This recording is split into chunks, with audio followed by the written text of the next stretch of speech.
Kisah kali ini adalah kisah Abu Nawas berikan jawaban cerdas untuk pecahkan soal teka-teki alam yang bikin puas Baginda Raja. Belakangan Baginda Raja Harun al-Rashid terlihat murung. Penyebabnya, semua menteri tidak ada yang sanggup menjawab pertanyaannya. Bahkan para penasihat kerajaan pun tidak mampu memberi penjelasan yang memuaskan kepada Baginda Raja, padahal Baginda Raja sendiri sangat ingin mengetahui jawabannya. Mungkin karena sangat penasaran, para penasihat menyarankan agar memanggil Abu Nawas untuk memecahkan dua teka-teki alam yang sangat membingungkan itu. Tidak begitu lama Abu Nawas pun menghadap Baginda Raja. "Tuanku yang mulia, sebenarnya rahasia alam yang manakah yang Paduka maksudkan?" tanya Abu Nawas ingin tahu. "Aku memanggilmu untuk menemukan jawaban dari dua teka-teki yang selama ini menggoda pikiranku," kata Baginda Raja. "Bolehkah hamba mengetahui dua teka-teki itu, wahai Baginda Raja?" tanya Abu Nawas. "Yang pertama, di manakah sebenarnya batas alam jagat raya ciptaan Tuhan kita?" tanya sang Baginda Raja. "Di dalam pikiran, wahai Paduka yang mulia," jawab Abu Nawas tanpa sedikit pun perasaan ragu. "Tuanku yang mulia, ketidakterbatasan itu karena adanya keterbatasan. Dan keterbatasan itu ditanamkan oleh Tuhan di dalam otak manusia, maka dari itu manusia tidak akan pernah tahu di mana batas jagat raya ini. Sesuatu yang terbatas tentu tidak akan mampu mengukur sesuatu yang tidak terbatas," terang Abu Nawas. Baginda Raja mulai tersenyum karena merasa puas mendengar penjelasan Abu Nawas yang masuk akal. Kemudian Baginda Raja melanjutkan teka-teki yang kedua. "Wahai Abu Nawas, manakah yang lebih banyak jumlahnya? Bintang-bintang di langit atau ikan-ikan di laut?" kata Baginda Raja. "Ikan-ikan di laut," jawab Abu Nawas dengan tangkas. "Bagaimana kau bisa langsung memutuskan seperti itu? Apakah engkau pernah menghitung jumlah mereka?" tanya Baginda Raja heran. "Paduka yang mulia, bukankah kita semua tahu bahwa ikan-ikan itu setiap hari ditangkapi dalam jumlah besar? Namun begitu jumlah mereka tetap banyak seolah-olah tidak pernah berkurang karena saking banyaknya. Sementara bintang-bintang di langit itu tidak pernah rontok, jumlah mereka juga banyak," jawab Abu Nawas meyakinkan. Seketika rasa penasaran yang menghantui Baginda Raja sirna tak berbekas atas jawaban cerdas Abu Nawas. Baginda Raja memberikan hadiah uang yang cukup banyak kepada Abu Nawas dan istrinya. Soal berburu, jangan anggap remeh Abu Nawas. Hubungan Abu Nawas dengan menteri itu kurang akrab. Bahkan bisa dibilang sedikit musuhan, soalnya, menteri itu sering iri terhadap kedekatan Abu Nawas dengan Baginda Raja. Abu Nawas menyebut menteri itu dengan nama Abu Jahil. Ya, mirip Abu Jahal di zaman Nabi. Si jahil ini tiba-tiba melontarkan ide kepada Baginda Raja. Ia mengusulkan kepada Baginda, agar acara berburu menjadi seru. "Bagaimana bila ada semacam lomba? Hamba ingin beradu ketangkasan dengan Abu Nawas dan nanti pemenangnya akan mendapatkan sepundi emas. Tapi kalau kalah, hukumannya adalah memandikan kuda-kuda istana selama 1 bulan, tutur Abu Jahil kepada Baginda sembari matanya melirik Abu Nawas. Si cerdik itu pun merespon usulan si jahil dengan melengos. Tapi Baginda Raja rupanya tertarik dengan ide sang menteri. Lomba yang melibatkan Abu Nawas pasti menarik dan sangat menghibur, pikir Raja.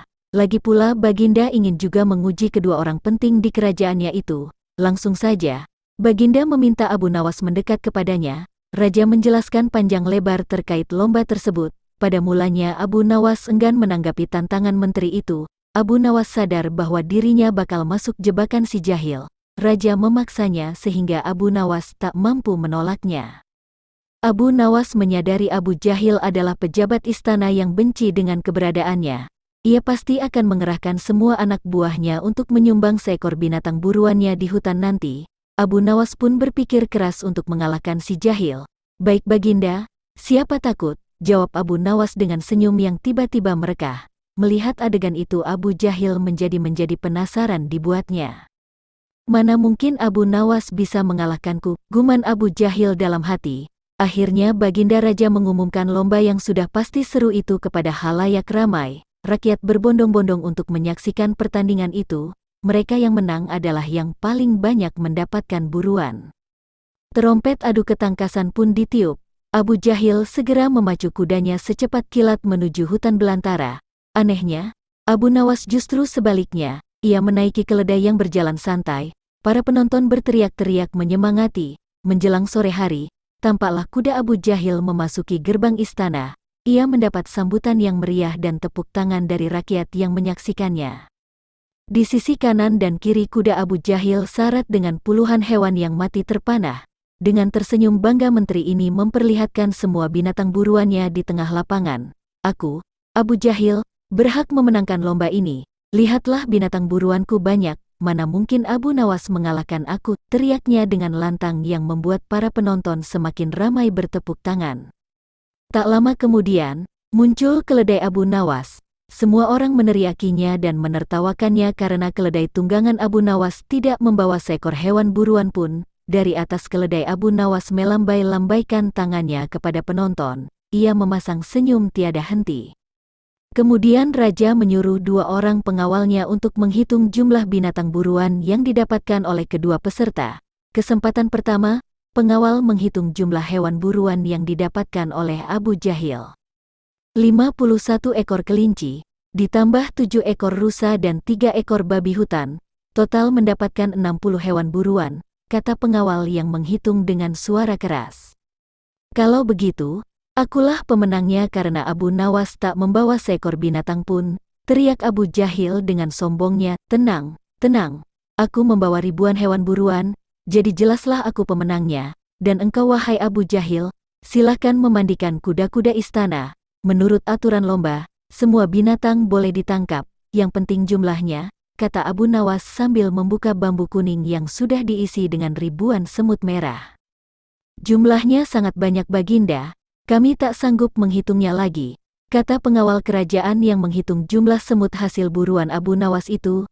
Melihat kenyataan itu, tiba-tiba saja Abu Jahil jatuh pingsan. Baginda Raja Harun tertawa terpingkal-pingkal. Sang pemenang pun mendapat hadiah. Abu Nawas, kok dilawan? Kisah cerdik Abu Nawas menundukkan hewan. Manusia saja manut apalagi cuma King Kong. Berikut ini adalah kisah Abu Nawas menaklukkan seekor King Kong sirkus. Abu Nawas yang dikenal cerdik sehingga mudah menaklukkan siapa dan apa saja, termasuk Raja Baginda Harun al-Rashid sekalipun. Suatu saat, Abu Nawas sedang berjalan-jalan santai, kemudian ada kerumunan massa di tengah jalan. Ada kerumunan apa di sana? Tanya Abu Nawas. Pertunjukan keliling yang melibatkan King Kong ajaib, jawab orang-orang.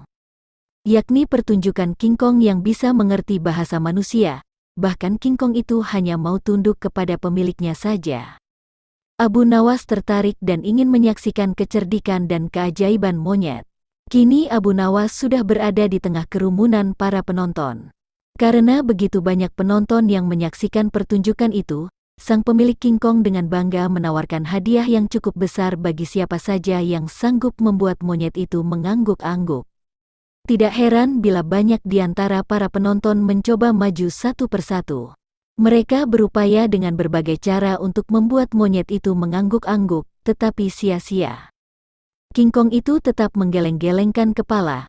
Melihat kegigihan King Kong itu Abu Nawas semakin penasaran sehingga ia maju untuk mencoba. Tahukah engkau siapa aku? King Kong itu menggeleng. Apakah engkau tidak takut kepadaku? Tanya Abu Nawas lagi. Namun King Kong itu tetap menggeleng. Apakah engkau takut kepada tuanmu? Tanya Abu Nawas memancing.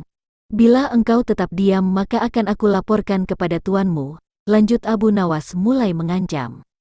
Akhirnya King Kong itu terpaksa mengangguk-angguk. Atas keberhasilan Abu Nawas membuat King Kong itu mengangguk-angguk maka ia mendapat hadiah berupa uang yang banyak. Pemilik King Kong itu marah hingga ia memukuli binatang yang malang itu. Dia malu bukan kepalang. Hari berikutnya ia ingin menebus kekalahannya. Kali ini ia melatih King Kong hingga mengangguk-angguk. Bahkan ia mengancam akan menghukum berat King Kong bila sampai bisa dipancing penonton mengangguk-angguk terutama oleh Abu Nawas. Tak peduli apapun pertanyaan yang diajukan, saat-saat yang dinantikan tiba, kini para penonton yang ingin mencoba, harus sanggup membuat King Kong itu menggeleng-gelengkan kepala. Maka seperti hari sebelumnya, banyak para penonton tidak sanggup memaksa King Kong itu menggeleng-gelengkan kepala. Setelah tidak ada lagi yang ingin mencobanya, Abu Nawas maju, lalu mengulang pertanyaan yang sama. Tahukah engkau siapa daku? King Kong itu mengangguk. Apakah engkau tidak takut kepadaku? King Kong itu tetap mengangguk. Apakah engkau tidak takut kepada tuanmu? Pancing Abu Nawas. King Kong itu tetap mengangguk karena binatang itu lebih takut terhadap ancaman tuannya daripada Abu Nawas. Akhirnya Abu Nawas mengeluarkan bungkusan kecil berisi balsem panas. Tahukah engkau apa guna balsem ini? King Kong itu tetap mengangguk. Baiklah, bolehkah ku gosok selangkanganmu dengan balsem? King Kong itu mengangguk. Lalu Abu Nawas menggosok selangkang binatang itu. Tentu saja King Kong itu merasa agak kepanasan dan mulai panik. Kemudian Abu Nawas mengeluarkan bungkusan yang cukup besar. Bungkusan itu juga berisi balsam. Maukah engkau bila balsam ini kuhabiskan untuk menggosok selangkanganmu? Abu Nawas mulai mengancam. King Kong itu mulai ketakutan. Rupanya ia lupa ancaman tuannya sehingga ia terpaksa menggeleng-gelengkan kepala sambil mundur beberapa langkah. Abu Nawas dengan kecerdikan dan akalnya yang licin mampu memenangkan sayembara meruntuhkan kegigihan King Kong yang dianggap cerdik. Ah, jangankan seekor King Kong manusia paling pandai saja bisa dikecoh Abu Nawas. Kisah kali ini adalah kisah Abu Nawas mengerjai seorang rahib yang sombong hingga wajahnya pucat menahan malu. Abu Nawas mengerjai seorang rahib yang sombong, wajahnya sampai pucat menahan malu. Abu Nawas merupakan tokoh sufi dan pujangga Arab yang terkenal pada zamannya. Abu Nawas dikenal warga desanya sebagai orang yang cerdas dan cerdik dalam menyelesaikan suatu permasalahan. Tak jarang warga Baghdad mendatanginya untuk meminta solusi atas permasalahan yang dialaminya. Dikisahkan di kampung seberang ada seorang rahib yang terkenal religius. Masyarakat di sana menganggap sang rahib dapat mengetahui hal-hal yang gaib. Rahib itu menjadi panutan warga. Banyak orang yang berdatangan untuk meminta doa. Ada juga yang meminta untuk diramal masa depannya. Sang rahib menjelaskan bahwa dialah jalan menuju surga. Barang siapa ingin selamat dari siksa api neraka, maka harus menurut apa yang dikatakan oleh sang rahib. Dengan penjelasannya tentu membuat orang-orang ingin menjadi pengikutnya. Selain di kuil, ia juga menyebarkan ajarannya pasar-pasar yang penuh dengan keramaian. Suatu hari sang rahib melancong ke daerah Abu Nawas. Ia bermaksud untuk menyebarkan ajarannya. Setelah memasuki kota Baghdad, ia berjalan menyusuri kota dengan berpakaian layaknya orang suci. Karena baru pertama kali memasuki kota Baghdad, ia terlihat kebingungan. Ia tak tahu jalan arah menuju pasar. Beberapa kali ia mondar-mandir tepat di depan rumah Abu Nawas. Abu Nawas yang kebetulan sedang duduk di depan rumahnya terus memperhatikannya hingga dirinya curiga terhadap rahib itu. Gerak-geriknya sangat mencurigakan, tapi sepertinya dia bukan maling. Masa maling berpakaian seperti orang suci, pikir Abu Nawas dalam hati. Karena penasaran, Abu Nawas pun bertanya pada si rahib.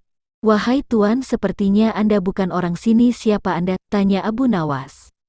"Anda benar, saya memang bukan orang sini. Saya adalah seorang rahib," jawab orang tersebut. "Rahib, apa itu rahib?" tanya Abu Nawas kembali. "Rahib itu adalah orang yang membimbing manusia menuju jalan ke surga," kata sang rahib menjelaskan. "Oh begitu ya, tapi dari tadi saya perhatikan Anda terlihat sedang kebingungan. Sudah beberapa kali Anda mondar-mandir tepat di depan rumah saya. Memangnya Anda mau kemana?" tanya Abu Nawas. "Saya mau berdakwah di pasar, tapi saya tidak tahu kemana jalan arah menuju pasar," jawab sang rahib. Mendengar jawaban tersebut spontan Abu Nawas tertawa. Hal ini membuat sang rahib menjadi emosi. Ia merasa harga dirinya direndahkan.